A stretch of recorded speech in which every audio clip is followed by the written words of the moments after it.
Dans cette deuxième partie, on va s'interroger sur les causes de la compétitivité. En commençant tout d'abord par le lien entre la productivité des firmes d'un côté et la compétitivité des pays de l'autre. Tout d'abord, il est important de mentionner le fait que la compétitivité a une signification différente si on l'applique à une entreprise ou à un pays. On va d'abord étudier ce terme de compétitivité si on l'applique à une entreprise.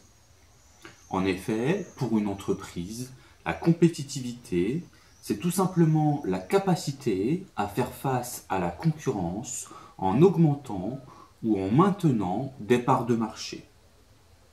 Cette compétitivité, pour une entreprise, elle a deux dimensions. Il y a d'un côté la compétitivité prix et de l'autre la compétitivité hors prix.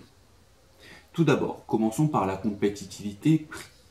Cette compétitivité, c'est tout simplement la capacité pour une entreprise à proposer des prix inférieurs à la concurrence pour une qualité de produit identique. En d'autres termes, l'entreprise propose des produits moins chers que les concurrents. Il est important de mentionner également que l'entreprise peut proposer des prix moins chers que la concurrence si elle a des coûts de production inférieurs. Elle achète des biens de production durables, des consommations intermédiaires, elle embauche des salariés moins chers que ses concurrents. D'un autre côté, on a cette fameuse compétitivité hors prix. Cette compétitivité, c'est la capacité, cette fois, pour une entreprise à imposer des produits indépendamment du niveau de prix. L'entreprise ne va plus chercher à séduire le consommateur par des prix attractifs, mais par d'autres critères, comme la qualité du produit, l'innovation, ou encore les services associés, comme le service après-vente. On peut également citer l'image de marque, véhiculée par exemple par la publicité, ou enfin le délai de livraison qui, s'il est court, peut séduire le consommateur. Passons désormais à la compétitivité, cette fois appliquée à un pays. Pour un pays, la compétitivité, c'est la capacité à améliorer durablement le niveau de vie et l'emploi pour sa population. Ici, on peut mesurer cette compétitivité en utilisant plein de critères différents, plein d'indicateurs. Des indicateurs liés à l'éducation, à la recherche, aux inégalités, à la productivité, mais encore des indicateurs sur l'innovation, les technologies, l'infrastructure ou encore le solde commercial. Nous ici, on va insister sur cette idée de solde commercial qui s'obtient en faisant la différence entre les exportations et les importations et qui peut être excédentaire ou déficitaire. Il se trouve qu'en France, depuis le milieu des années 2000, le solde commercial français est déficitaire. En effet, ce solde commercial est très intéressant car ici, la compétitivité du pays se trouve intrinsèquement liée à sa capacité d'exportation. Pourquoi est-ce intéressant? Parce que la capacité d'exportation d'un pays va jouer nécessairement sur le revenu et le bien-être des habitants.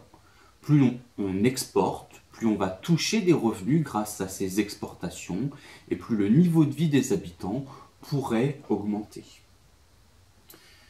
Enfin, il est très intéressant également de dire qu'ici, on fait un lien entre les deux types de compétitivité. En effet, plus des entreprises sont compétitives sur un territoire, plus le pays va pouvoir exporter grâce à ces entreprises compétitives et plus il va disposer d'un solde commercial excédentaire. En d'autres termes, des entreprises compétitives égale un pays compétitif. Alors, comment augmenter la compétitivité des entreprises présentes sur un territoire et de facto augmenter la compétitivité d'un pays? Plusieurs solutions peuvent être évoquées ici. Premier point, on peut évoquer le fait de baisser les coûts de production, acheter des consommations intermédiaires ou embaucher des salariés à un coût inférieur, c'est-à-dire faire baisser le coût du travail, le salaire comme les charges sociales. Ici, on est sur une solution libérale qui pourrait consister à baisser ou supprimer le salaire minimum ou encore exonérer les entreprises des charges patronales. Ceci permet, en baissant le coût de production, de baisser les prix et de gagner en compétitivité prix. Autre solution pour la compétitivité hors prix, l'État a tout à gagner en investissant, en développant les politiques de recherche et développement. Ce sont ces politiques de recherche et développement qui débouchent sur des innovations qui font gagner en compétitivité hors prix. Enfin, il est très important d'évoquer le rôle des gains de productivité et de la hausse de la productivité des entreprises. En effet, les entreprises connaissent des gains de productivité lorsqu'elles produisent plus dans un même temps imparti. Ceci a des conséquences importantes à plusieurs égards. Tout d'abord, lorsque la productivité augmente, le coût unitaire du produit diminue. En effet, en moyenne, pour un produit, il faut moins verser de salaire. Cette baisse des coûts de production permet de baisser les prix et de gagner en compétitivité prix. Qui dit gain en termes de compétitivité prix dira nécessairement hausse des profits. Et ces profits pourront être utilisés en investissant, par exemple en innovant, ce qui pourrait déboucher sur de nouveaux produits, ou ce qui pourrait également permettre, en investissant dans l'image de marque, de gagner en compétitivité hors prix. Mentionnons également le fait que ces gains de productivité dépendent très fortement des investissements, à la fois des entreprises et des pays, dans les différents capitaux, les capitaux facteurs de croissance évoqués dans les chapitres précédents. En effet, une entreprise comme un pays ont tout à gagner en investissant dans le capital humain, c'est-à-dire la formation, la santé, en investissant dans le capital physique, c'est-à-dire en achetant des biens de production durable, ou encore en investissant dans le capital technologique, qui pourra déboucher sur un progrès technique, de nouvelles manières de vendre, de nouvelles organisations du travail, de nouveaux produits. Ou enfin, mentionnons également le fait qu'il est très important d'investir dans le capital public. Les infrastructures, comme les routes, sont vraiment essentielles à la productivité d'un pays.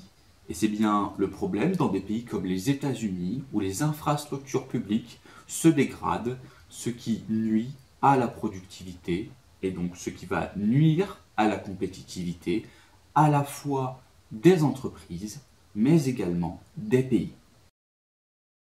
Passons désormais à l'étude de l'internationalisation des chaînes de valeur.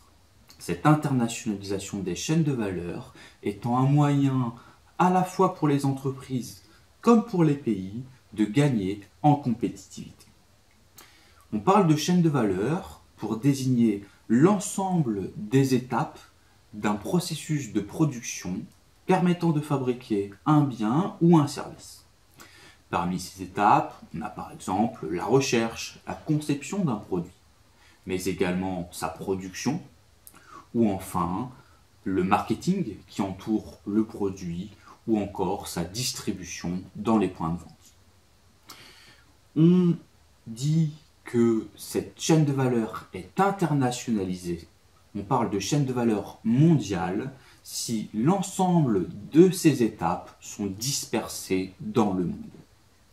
En effet, tout comme on l'évoquait précédemment avec la division internationale du processus de production, DIPP, on observe aujourd'hui, du fait de la mondialisation, que les différentes étapes de la chaîne de valeur sont dispersées dans différents pays en fonction des avantages comparatifs des pays, comme l'évoquait Ricardo, ou également en fonction des dotations factorielles des pays, comme l'évoquait HOS.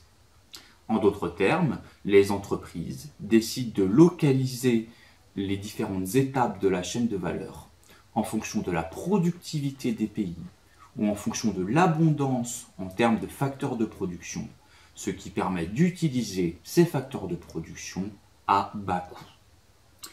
Évoquons le fait que c'est dans les années 80 qu'un auteur, Lasudrey Duchesne, observe que la théorie de Ricardo, cette spécialisation qu'évoque Ricardo, ne s'appliquait pas seulement pour les produits finaux, mais également pour les différents segments du processus de production permettant de produire un même produit final.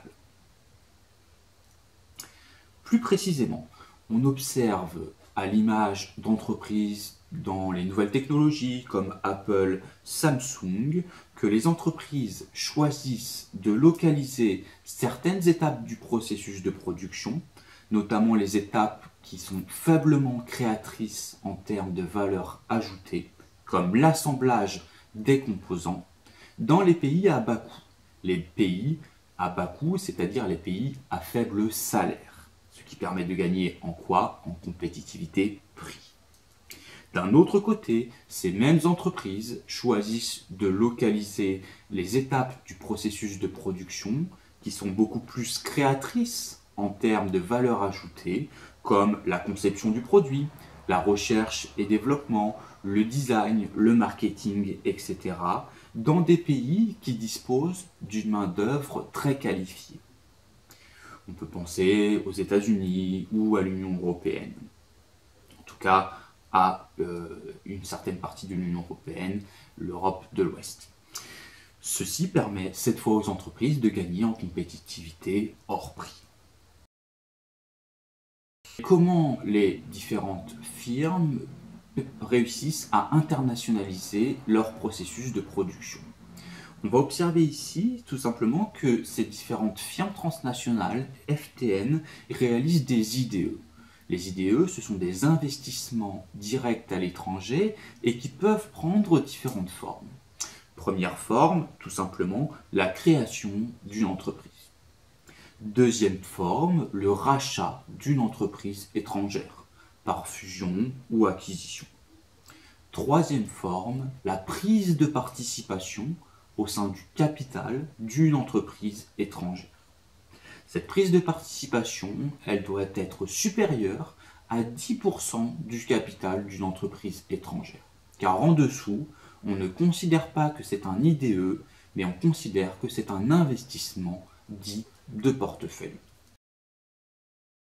À noter que ces investissements directs à l'étranger peuvent être accompagnés d'une stratégie d'externalisation qui consiste pour une entreprise à sous-traiter une partie des activités qu'elle effectuait auparavant elle-même à une autre entreprise, ou une stratégie de délocalisation qui consiste pour une entreprise à transférer certaines activités d'un pays vers un autre pays. En conséquence de cette internationalisation des chaînes de valeur, on observe que les échanges intra-firmes ont explosé. Ces échanges entre filiales d'un même groupe. En effet, comme on l'a vu précédemment, désormais, les firmes produisent dans un pays, puis assemblent dans un autre pays. Les firmes peuvent également décider de produire une pièce d'un objet ici, une pièce du même objet là. Par conséquent, il va bien falloir réunir toutes ces pièces. Eh bien, en conséquence de cette internationalisation, on observe ces échanges intra-firmes qui représenteraient aujourd'hui pas moins de 40% du commerce mondial, c'est-à-dire un chiffre vraiment très important.